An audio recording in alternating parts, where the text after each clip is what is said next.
자, 믿음이란 무엇일까요? 우리가 신앙생활합니다. 또 교회 속에 하나의 한 성도로서 공동체를 이루면서 하나님의 나라의 유업을 이루는 백성으로 우리가 담대함을 가지고 나아갑니다. 이 모든 것을 가리켜서 우리는 신앙생활한다라는 의미로 이야기를 합니다. 그러나 우리가 정말 고민해 보아야 할 주제는 내 안의 믿음이 온전히 형성되고 있는가? 내가 믿는 믿음의 주체는 무엇인가를 우리는 깊이 고민하고 묵상할 필요가 있겠다 싶습니다.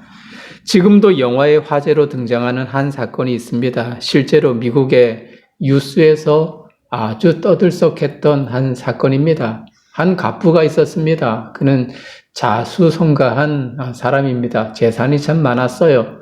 스라의 자녀들도 5명의 그런 자녀가 있었거든요. 아주 단란한 가정이었습니다. 그러나 그가 이제 첫 번째, 두 번째 부인과 이혼하고 세 번째 부인을 맞이한 이후에 이 가정의 단란함은 깨져버렸습니다. 아버지가 자신이 죽게 되어지면 그 유산을 자녀들에게 남겨준다라는 그런 유서를 이렇게 유언을 남겼습니다만 조건이 있었습니다. 단 자녀들이 자신들의 말을 잘 따르고 이행할 때라는 그런 조건을 두었죠. 자녀들이 어떤 마음이 들었을까요? 지금 어머니는 자신들을 낳아준 어머니가 아니기에 아버지가 결국은 자신들에게 재산을 나눠주지 않을 것이다 라는 생각을 했었고, 그 재산은 이제 어머니라고 불리는 세 번째 부인에게 다 돌아갈 것이다 라는 이런 위기심을 가졌습니다. 자, 이런 생각을 갖자마자 아버지와 자녀들 간에 이제 다툼이 벌어지기 시작합니다. 자녀들이 집 안에 온갖 협박성 있는 그런 글을 쓰기도 하고, 또 아버지를 폭행하기도 하고, 또 아버지는 그에 못지않는 그런 보복의 그런 것으로 사람들을 동원하여서 자녀들을 괴롭히기 시작합니다. 아버지와 자녀 사이에 그런 고소권이 난무했었고요. 폭행과 더불어서 심지어는 살인까지 일어나는 그런 아주 불행한 그런 가정의 그런 과정들이 이어져 가고 있었던 것이지요. 우리가 익히 알기로 이 가정은 결국 결말이 좋지 않게 끝났던 것입니다. 한 단란한 가정이 그런 사회를 경악하게 만드는 그런 결과로 이어졌기에 미국에서 그 뉴스로 아주 떠들썩하게 보고된 그런 사건이었습니다. 이 사건을 보면서 우리는 생각을 해 보아야 하는 것이지요. 이런 의문이 듭니다. 아버지와 자식 간에 그처럼 피 터지게 재산 다툼을 벌인 그들에게 믿음이 과연 무엇이었던가? 사실 이런 다툼이 있기 전에 아버지와 이 자녀 5명은 매 주일이면 교회에 찾아가서 한 좌석에 앉아서 하나님 앞에 예배드리고 찬양하고 기도하는 아주 단란한 가정이었습니다. 소위 이야기하는 신앙생활, 믿음 생활을 아주 착실히 했던 가정이었지요. 이 가정이 왜 이런 불행한 결과가 나타났을까요? 그들에게 믿음이 무엇이었던가요?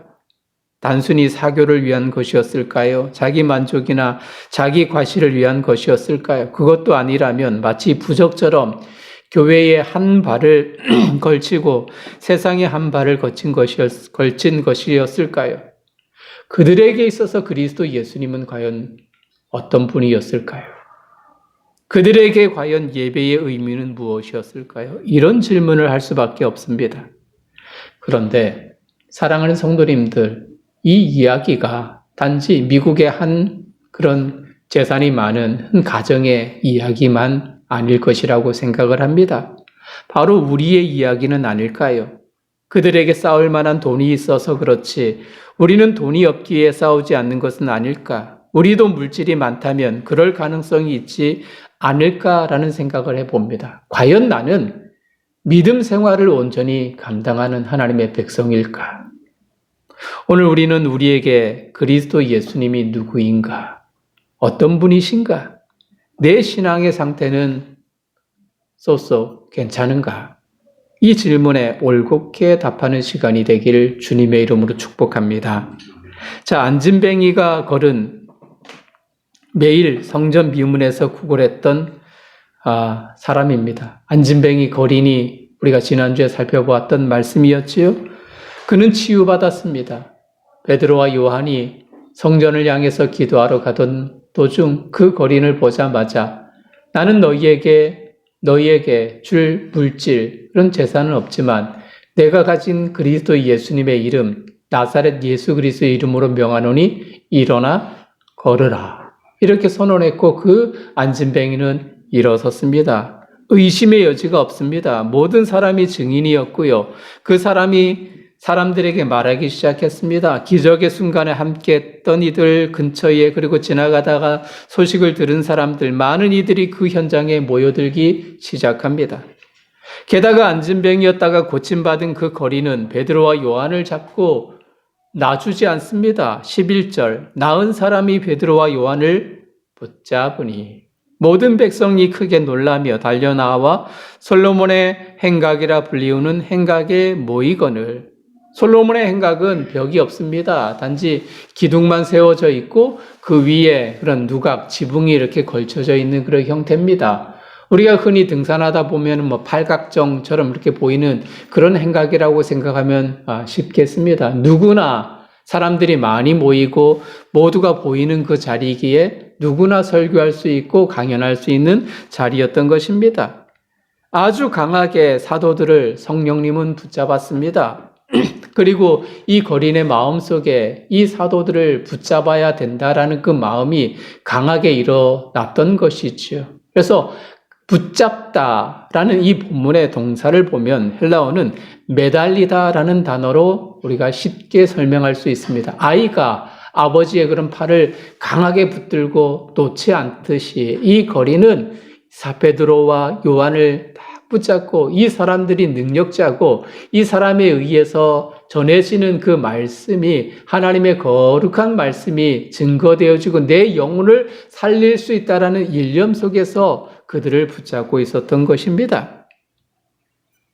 이처럼 모든 인간은 사람은 뭔가를 붙잡고자 하는 마음이 있어요. 사랑하는 성도님들, 여러분들은 무엇을 붙잡고 계십니까? 그리고 우리가 붙잡는 동시에 누군가에 의해 이렇게 붙잡힐 수도 있다는 말입니다. 누구에게 무언가에게 붙잡혀 살고 계십니까?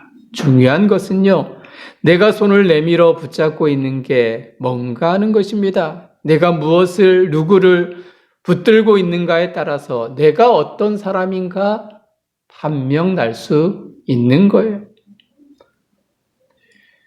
욕망에 사로잡힌 사람은 욕망을 붙잡게 되고요. 쾌락을 붙잡고 있는 사람은 더 큰 쾌락을 찾을 수밖에 없어요. 불의한 사람은 불의한 사람에게 매달릴 수밖에 없고요. 거짓된 사람은 거짓된 사람과 어울릴 수밖에 없습니다. 그래서 우리가 흔히 이야기하는 사자성어 가운데에 유유상종이라는 말이 있잖아요. 비슷한 사람들끼리 모인다. 남 탓하고 남 헐뜯고 그런 비난하는 사람들 그 무리에는 꼭 그런 사람만 모일 수밖에 없는 겁니다.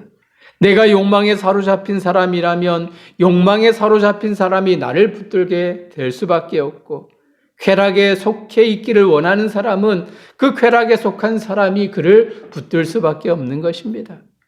내가 누구를 붙드는가? 또 나는 누구에게 붙들려 있는가? 이것이 중요한 문제 가운데 하나입니다. 기도의 자리를 붙든다면 그는 기도의 사람이 될 수밖에 없고요.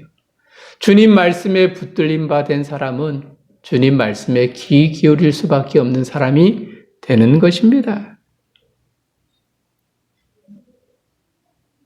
우리는 이 거린처럼 안진뱅이였다가 일어섰던 이 거린처럼 성령 하나님의 이끄심을 통하여서 하나님의 말씀과 하나님의 기도와 하나님의 능력을 늘 사모하는 영적인 하나님 백성이 되어야 마땅한 것입니다.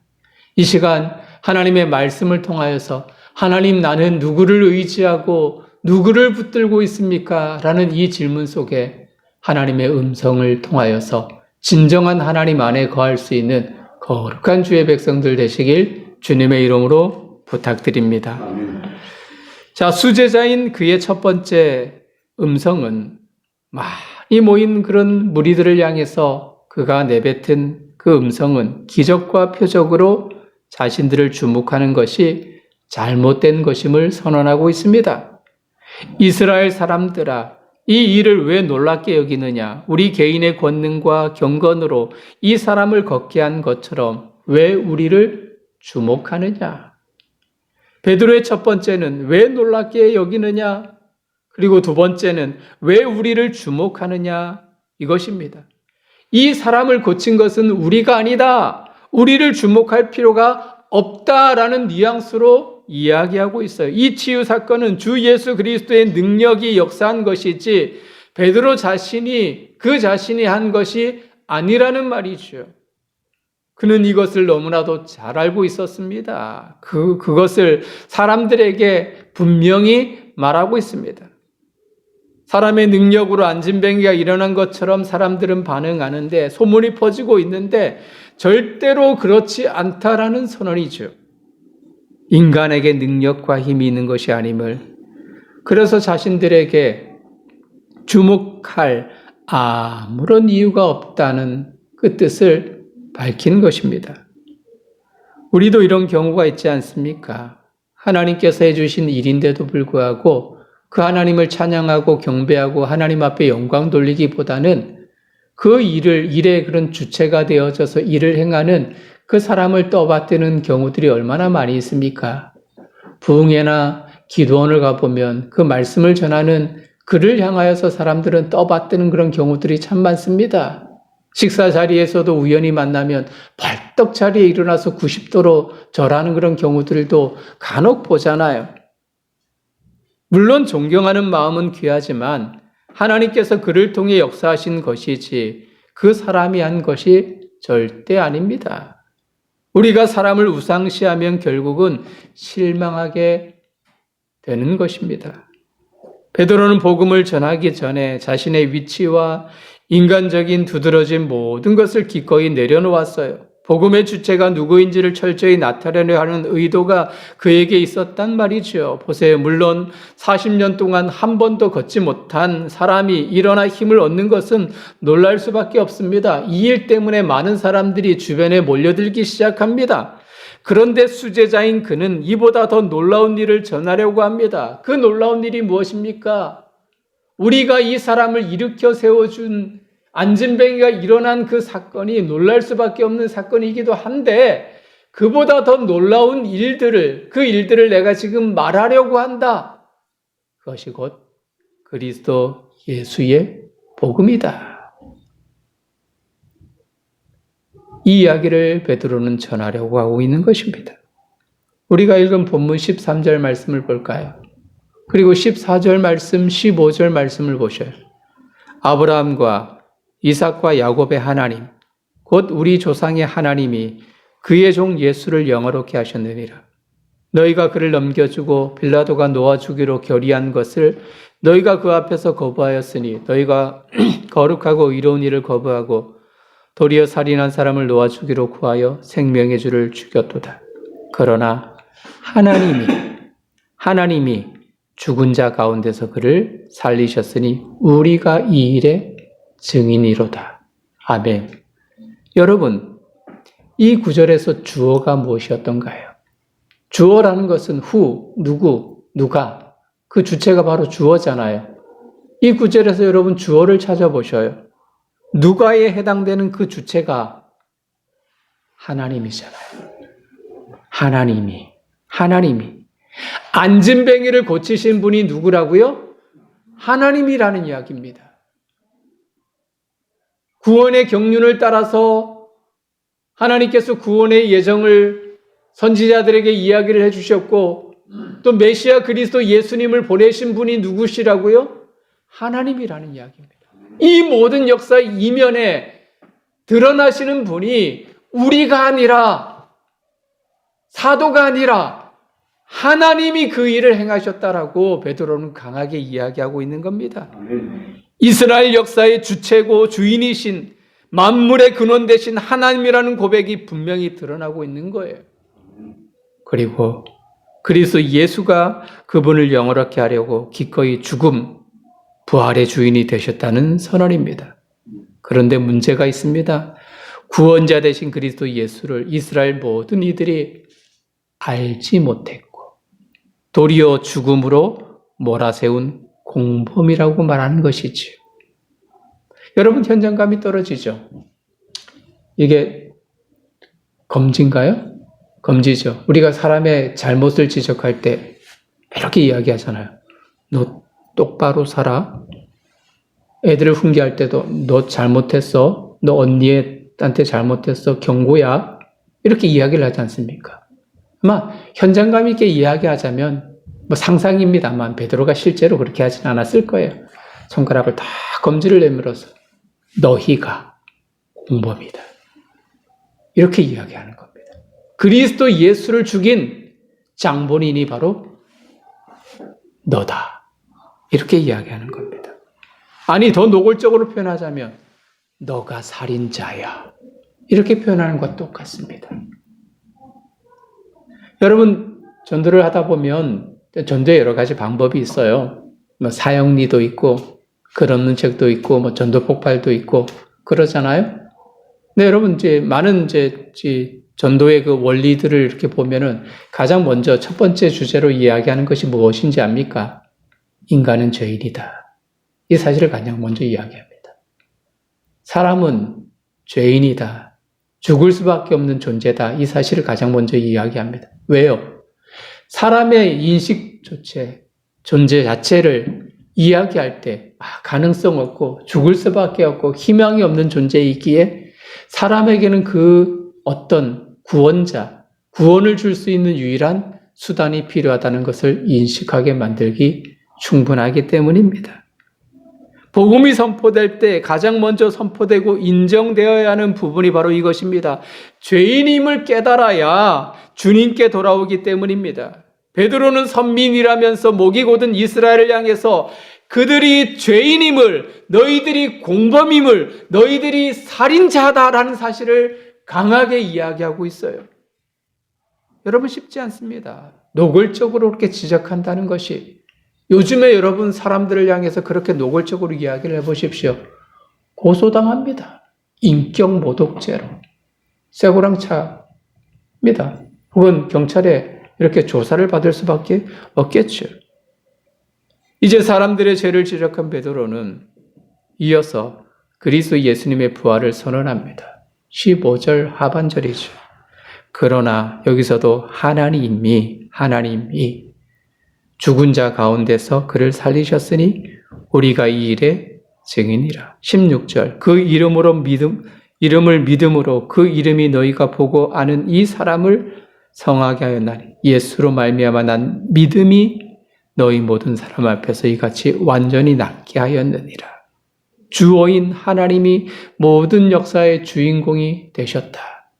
안진뱅이를 고치신 능력자 되시는 하나님의 경륜이 있었다. 고치신 이유도 그리스도 예수님을 믿음으로 모든 병과 모든 약한 것과 모든 사탄의 권세 아래 있는 것에서 해방되어서 하나님 나라의 백성으로 담대히 살아갈 수 있는 근거를 마련하기 위함이었다는 것입니다. 선지자들에게, 믿음의 조상에게, 아브라함에게, 그죠? 그리고 사무엘에게 그 예언된 모든 말씀들이 그리스도 예수님을 향해서 예언된 말씀이고 그 예수님이 주체가 되어져서 죽음과 부활을 이끌어 가셨고 그 예수 그리스도를 믿음으로 말미암아 진정한 하나님 나라의 백성이 된다는 선언을 베드로는 강하게 하고 있는 것입니다. 이제 베드로는 그들에게 기회를 제공하고 있어요. 어떤 기회입니까? 놓쳐서는 안 될 마지막 기회일 수도 있습니다. 너희들이 죽였지만, 공범이었지만, 살인자였지만 다시 한번 하나님께서 기회를 허락해 주셨다. 19절 그러므로 너희가 회개하고 돌이켜 너희 죄 없이 함을 받으라. 이같이 하면 새롭게 되는 날이 주 앞으로부터 이를 것이요. 기회는 회개요 돌이킴이었던 겁니다. 회개의 촉구입니다. 죄에서 돌이켜 그리스도 예수를 믿음으로 구원의 백성이 되도록 이 선언은 새로운 것이 아닙니다. 구약의 선지자들이 계속해서 외쳤던 음성이죠. 그 선언이 그리스도 예수께서 완성시키시고 실제의 주인공이 되셨습니다. 이제 결단만 남은 겁니다. 26절에서 다시 하나님인 그 종을 세워 복 주시려고 너희에게 먼저 보내사 너희로 하여금 돌이켜 각각 그 악함을 버리게 하셨느니라. 돌이켜 버리게. 죄를 돌이키고 죄를 버려서 예수를 믿음으로 온전한 하나님의 백성으로 우뚝 설 것을 베드로는 재촉하고 있는 것입니다.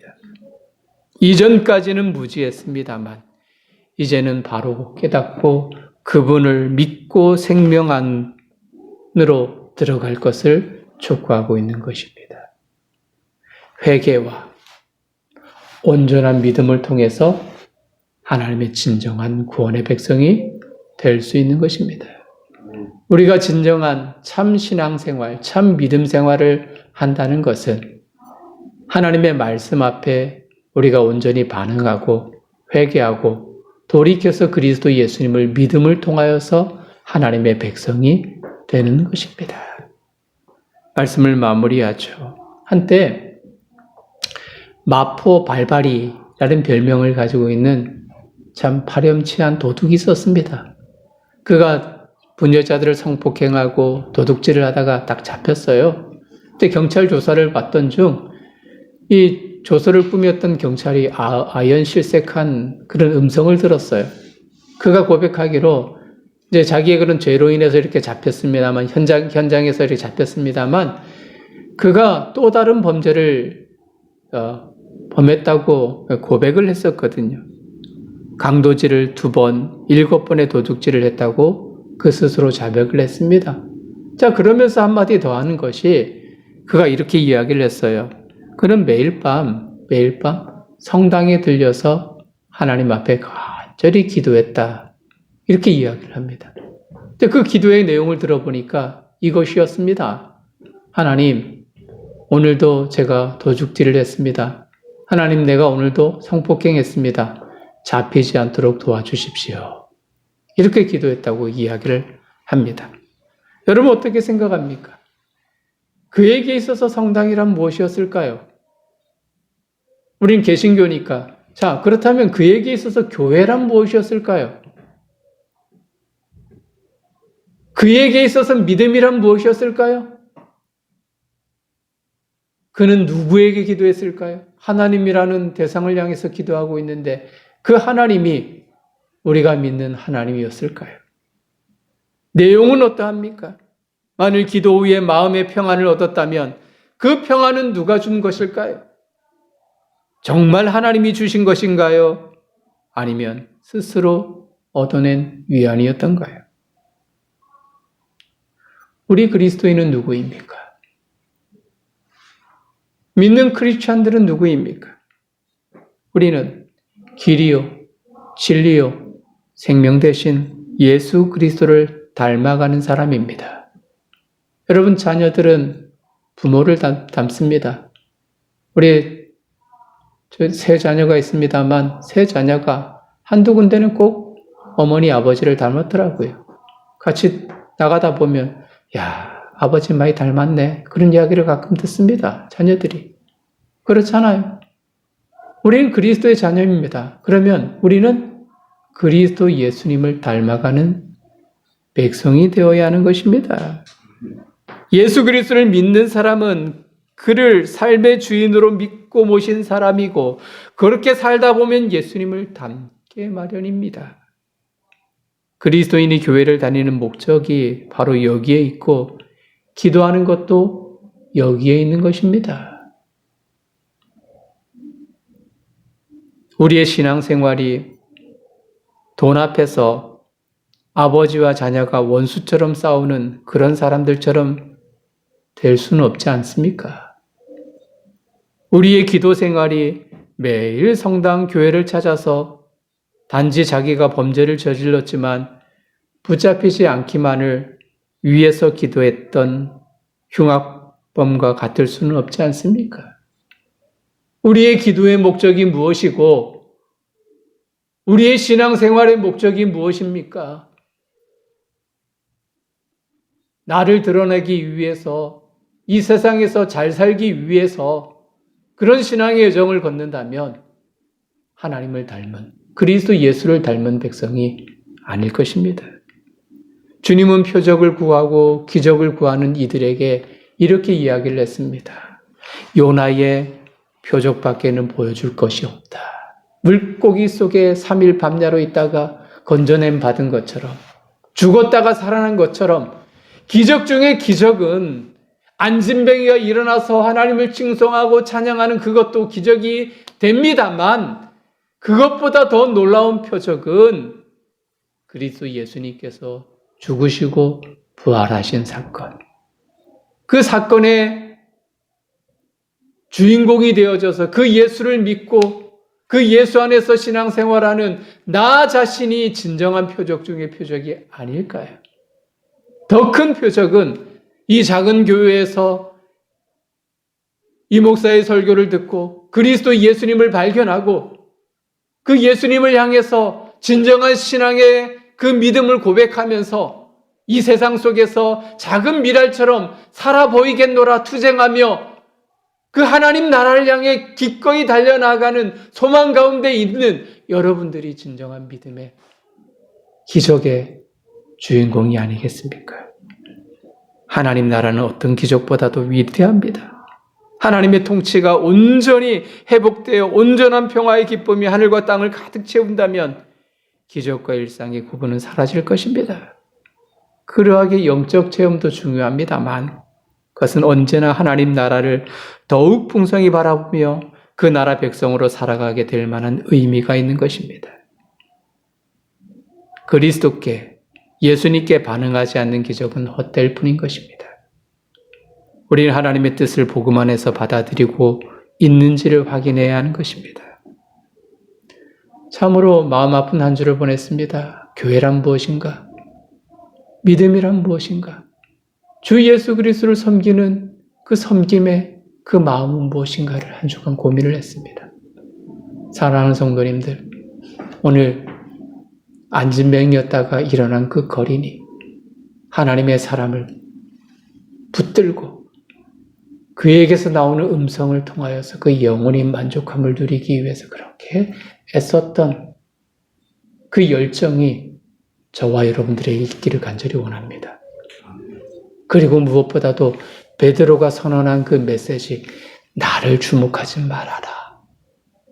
그리스도 예수님께, 그분께만 모든 이목을 집중하고 그분을 믿음으로 말미암아 진정한 평안과 구원의 삶을 누리거라 라고 선언하는 베드로의 음성을 들으면서 그리스도를 잘 믿고 잘 섬기며 구원의 백성으로 담대히 살아갈 수 있는 늘사랑의 모든 식구들 되시길 주님의 이름으로 축복합니다. 아멘.